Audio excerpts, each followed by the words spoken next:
Evet, reklamdan dolayı üzür istəyirəm və ətrafa baxaq. Mərddir mi bu? Kırmızı kamyon çox tuhaf. Neyi varmış kırmızı kamyonun?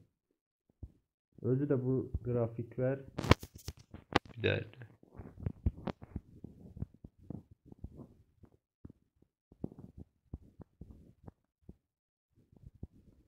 Diyersen bunu çıkardan yeni bir şirketti.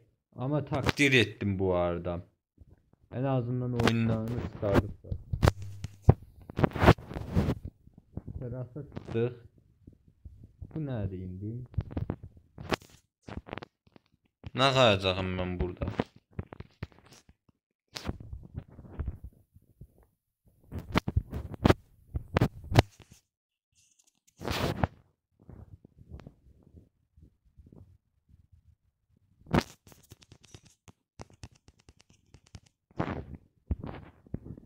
Kırmızı kamyon çok tuhaf dedi demeyine de hiçbir şey anlamadım. Basri amcanın evi nerede? Burada. Vay be. Nostalji yaşıyorum. Ne günlerdi ya. Rafadan Tayfa falan izlerdik. Gerçi ben çok izleyemezdim ama neyse. Ben esasen Planet Çocuk izlerdim. Rafadan Tayfa'yı çok sonra var izledim. Ne qaracağım ben indi? Nağara mı çağıracağım? Şaka bir yana neyin yiyeceğimi bilmirəm.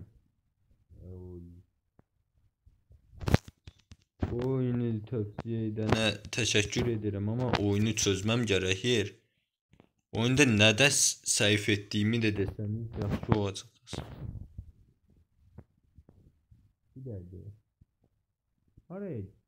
Bu işarə mənim haraya getməm gərəkdiyini mi göstərir?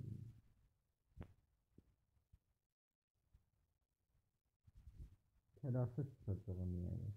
İyi bakalım.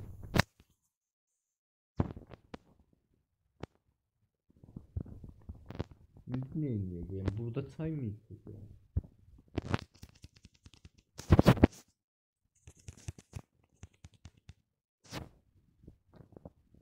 Sanırım aşağı.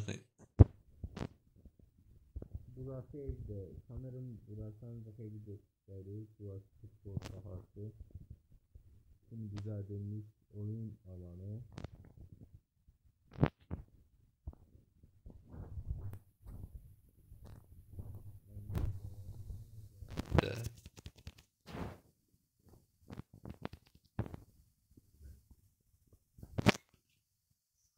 Lütfen birisi beni anlatabilir mi? Şu başlayan canın evinde ben neyim yapıyorum kardeşim?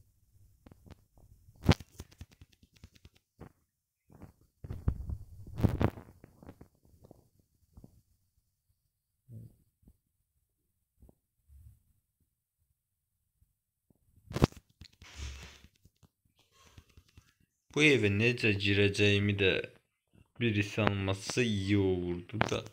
Özü de Basri amcanın evi deyiver. Bu daha çok Rafadan Tayfanın mahallesidir. Sözde baktığımda Basri amca falan beni kovalıyordu. Ama hiçbir şey göremiyorum ben aslında. Muhtemelen hikayevi oyundur ama hikayesini bile anlayamadım. Üstelik zıplama tuşu bile yok. Joystick var ama ne niyeceğimi hiç bilmiyorum. Onu geç. Ne inemeyeceğimi de bilmiyorum. İnşallah. Mert bu kırmızı kamyonun tuhaf olduğunu söylerken ne demeye çalışır anlamadım.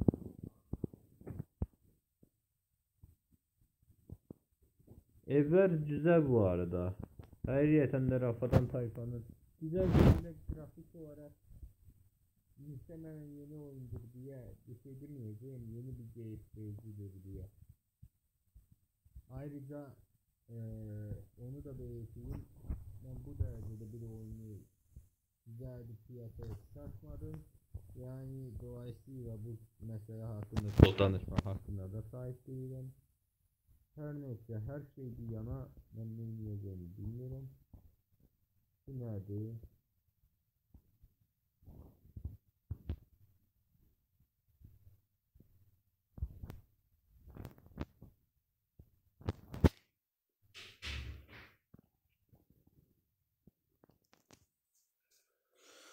Basriye amca seni görürse kaçmayı düşünebilirsin.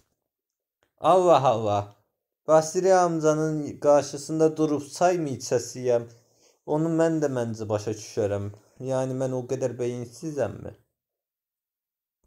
Ama necə oynandığını bilmiyorum. Bir dakika. Oyunun yapım aşamasında o bilmem gibi bir adı. Otomatik ekran yüz. Tam işte. Ekran görüntüsüne emoji. Hedef görev vereyim. İyi de görev değilsiniz de terasa çıkmaktan başka bir görev göremedim ben açıkça. Oraya da çıkıram, başka bir şey de göremedim. Ve tıkla defterden.